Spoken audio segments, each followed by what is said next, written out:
Paano kita masaklayan Nyan Bay? Huwag mo likot. Ay, siya.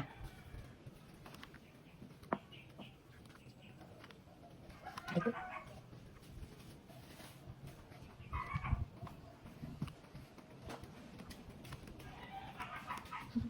Suka no Oko.